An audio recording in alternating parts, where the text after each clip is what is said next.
गांव में जब किसी का शव ले जाते हैं तो घाट में बैठकर उसके परिवार वालों को समझाते हैं, रो मत भाई, सबको जाना है, आज ये गया कल और जाएंगे, सबको मरना है, रो मत, रोना ठीक नहीं। कितना बढ़िया ज्ञान उसको। फिर वही, क्या वो सोच पाता है कि मेरे को भी जाना है, तो जो रास्ते में बोलते चले आए कि राम नाम सत्य है, गोविंद नाम सत्य है, गोपाल नाम सत्य है, तो हम उस सत्य को निरंतर रटे, पर नहीं, वो केवल एक व्यवहार मात्र होता है। संत जन कह रहे हैं, भाई रे तेरी अवधि बीती जाए, हर समय स्वस्थ नहीं रहोगे। अभी एक रास्ते में दर्शन हुआ, उनको लीवर में कैंसर है, खड़े नहीं हो पाए, लोग पकड़े हुए थे, अश्रु, विषाद, घोर दुख। अब क्या होगा? अब क्या होगा? क्या साधन बनेगा? चलो, बुलाया वृंदावन ने, 2-4 बार सामने खड़े होके राधा बोलो, राधा राधा, ये उनका कल्याण का काम हो गया। चिता लग चुकी हो और वहां नाम कीर्तन करके अगर किसी संत महात्मा की दृष्टि पहुंच जाए तो उस जीव का कल्याण हो जाएगा, जिसकी चिता, अगर कहीं महात्मा बैठकर भजन किया है और वहां कोई थोड़ी देर भी बैठ गया है, उसके निष्पाप की स्थिति आ जाएगी, पाप नष्ट हो जाएंगे। बड़ा महिमा प्रताप है। तुम गर्व में भूल रहे हो कि तुम्हारा शरीर स्वस्थ है, तुम जो चाहो भोग सकते हो, जो चाहो कर सकते हो। भूलो मत, तुम्हारी प्रतिपल आयु कम हो रही है। भाई रे तेरी अवधि बीती जाए, अंजुलि जल घटत जैसे, तारे ज्यों पर भात, श्वास पूंजी गांठ तेरी, सो घटत दिन रात। भाई रे तेरी अवधि बीती जात। ए भाई, मेरी बात मान लो, तुम्हारी आयु जा रही है। अंजलि में जैसे जल कितना भी पकड़ो खत्म ही हो जाएगा।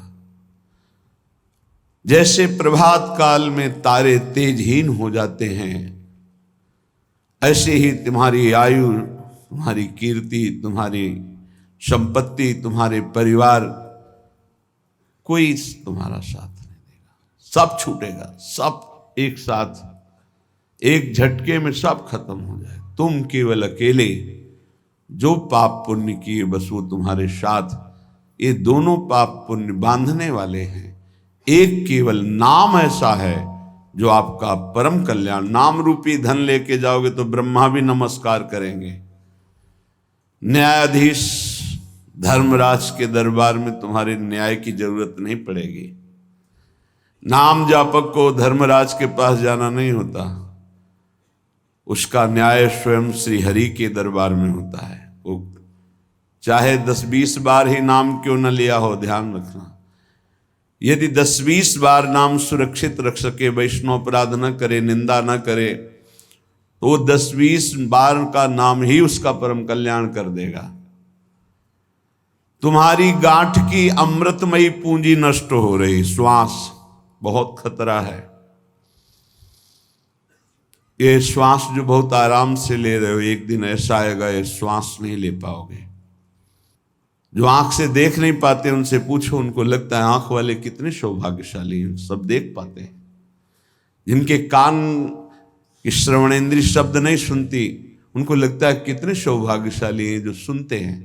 तुम देख रहे हो, चल रहे हो, सुन रहे हो, बोल रहे हो, खा रहे हो, स्वस्थ हो, अवसर है भगवत प्राप्ति का। बाद में पछताना होगा। ये अवसर है, तुम्हारी श्वास की पूंजी नष्ट हो रही है। जो श्वास नाम में गई वही सार्थक नहीं, सब बेकार, सब बेकार।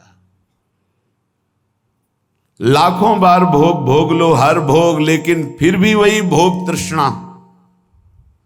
क्या माया का खेल है। लाखों बार भोग लो, फिर लगता है एक बार भोग करके देखो कितना सुख मिलेगा। यही मन, यही बुद्धि, ये खा के देख लो, ये देख लो, ये सूंघ लो, ये भोग लो। ये ठग हमारी श्वास रूपी पूंजी को नष्ट कर रहे हैं। हे भाई, जो श्वास चली गई वो दोबारा नहीं आने वाली। इसमें संत जन श्वास का लाभ ले पाते हैं, चाहे वो गृहस्थ संत हो या विरक्त संत। संत कहते हैं जो एकमात्र श्री भगवान को अपना मानकर निरंतर चित्तवृत्ति को प्रभु में लगाते हैं, सद आचरण करते, उन्हें संत कहते हैं। चाहे वो पैंट शर्ट में हो, चाहे वो अन्य वेश में हो। अगर विवेक नहीं है, अंदर से वैराग्य नहीं है, भगवत चरणारविंद का चिंतन नहीं है, तो पाखंड है, चाहे जो हो। बिन विवेक वैराग्य भक्ति बिनु सत्य न एको मानो, भगवत विमुख कपट चतुराई सो पाखंड नहीं जानो।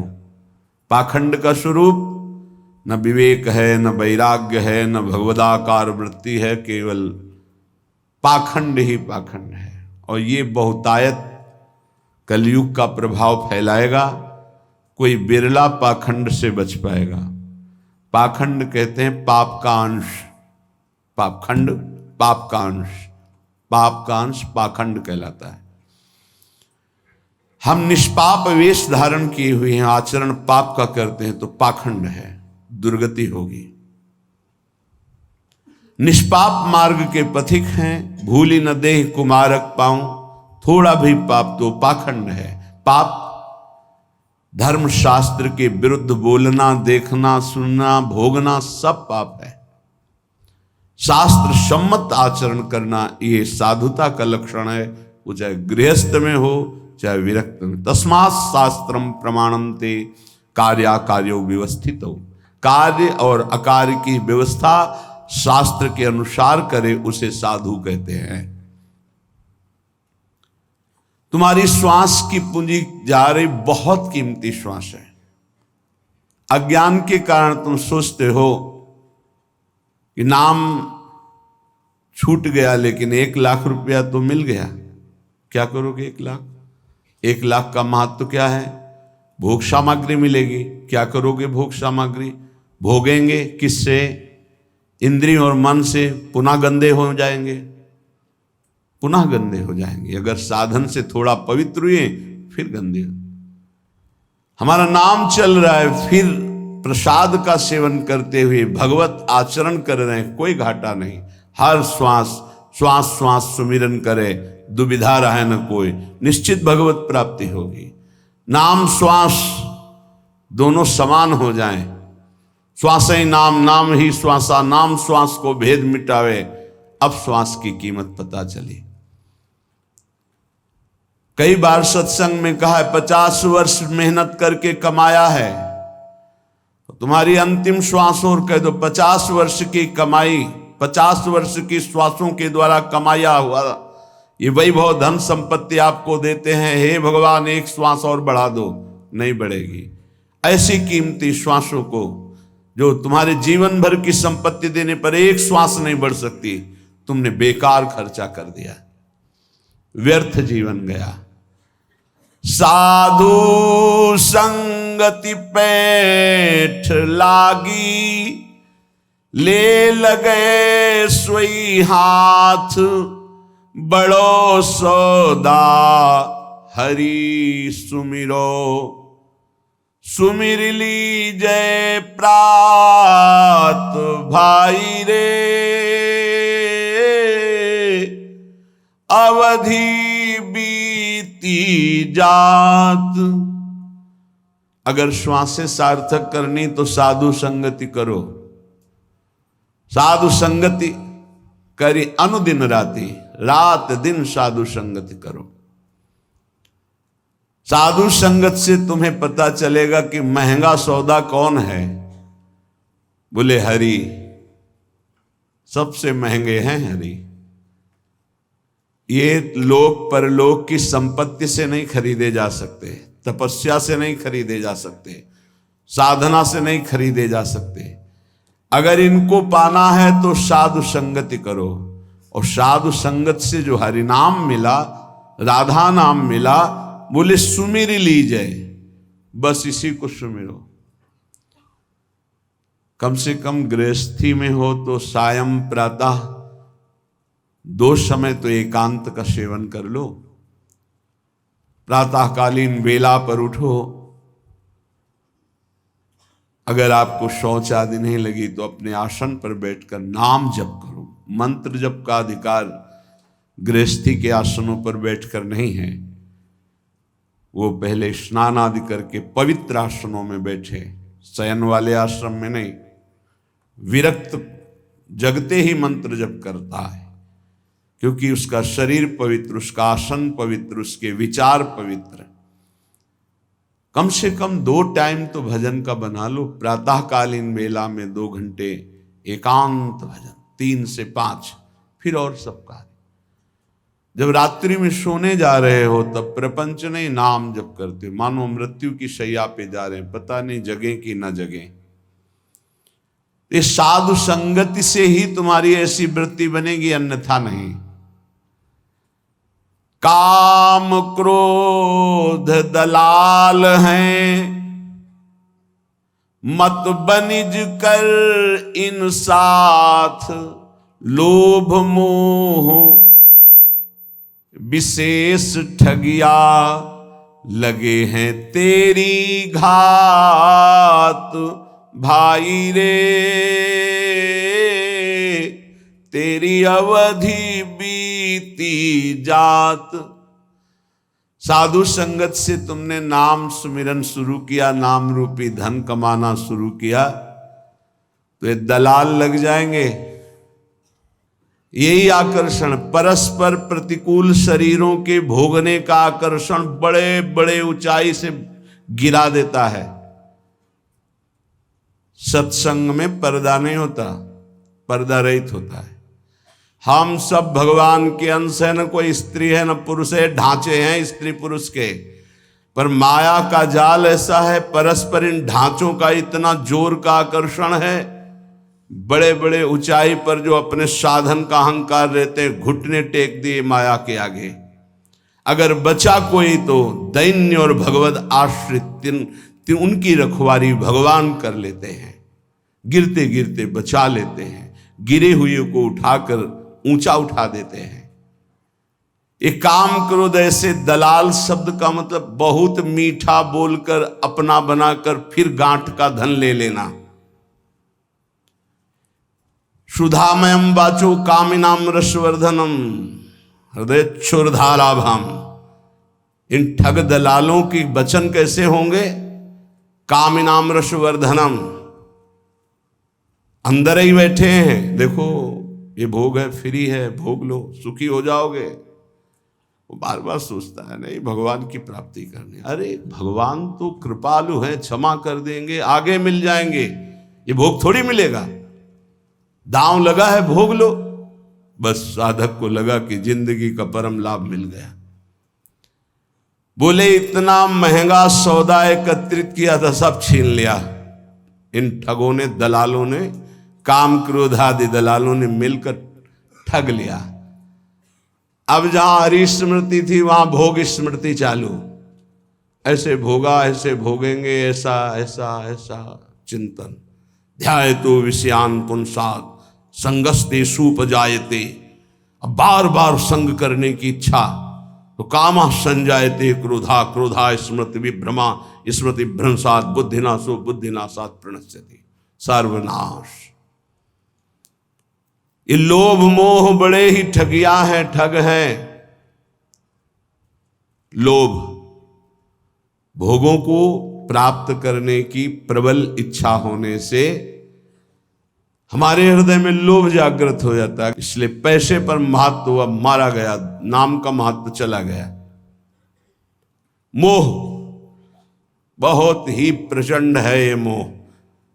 मोह मूल बहुशूल प्रद त्याग हो तम अभिमान।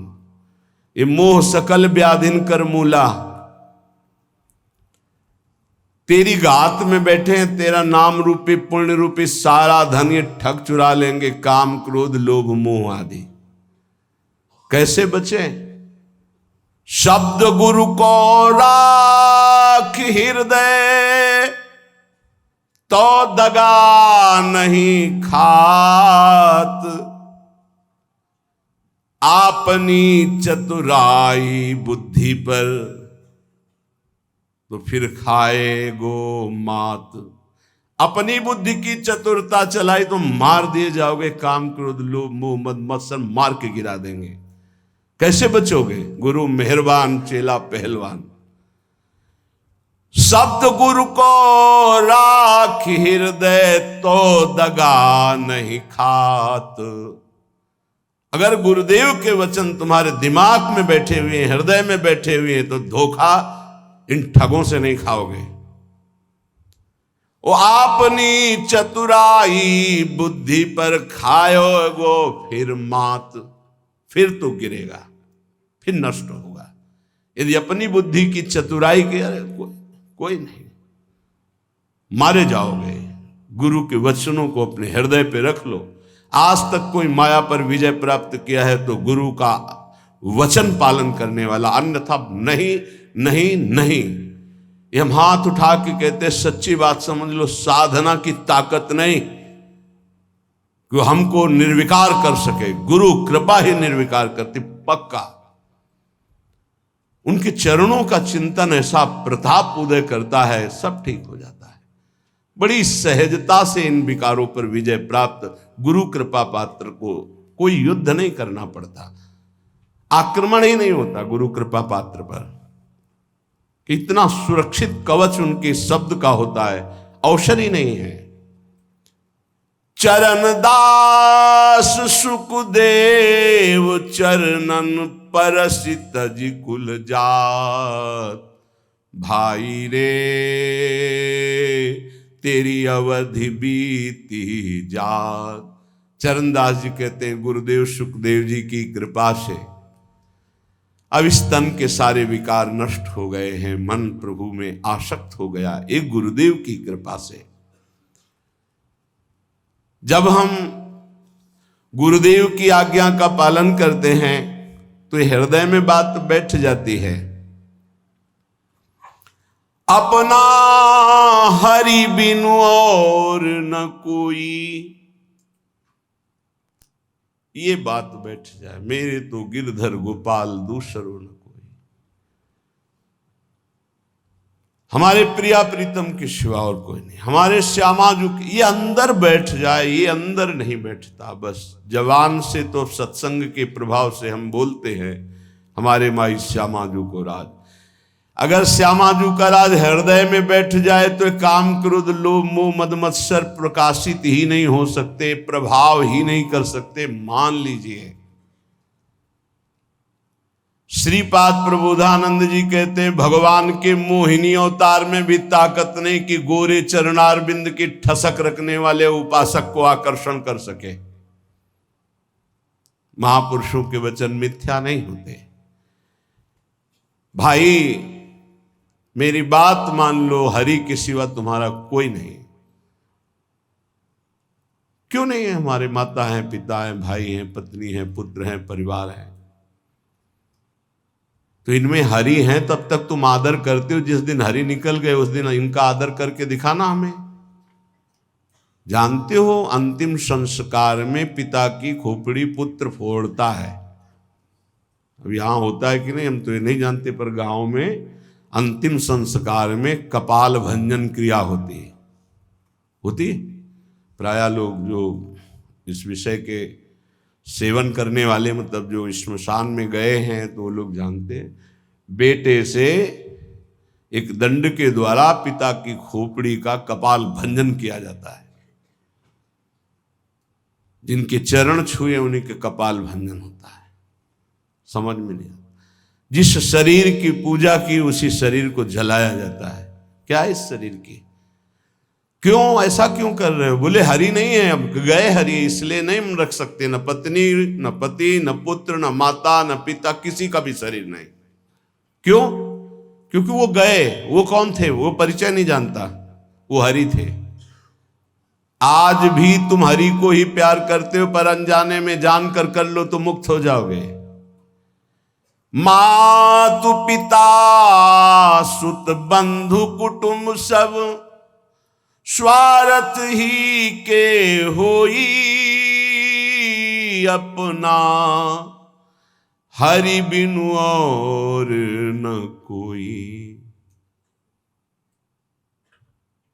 कुपुत्रो जायते क्वचिदपि कुमाता न भवति, शास्त्र में लिखा है, लेकिन वासना कुमाता बना देती है।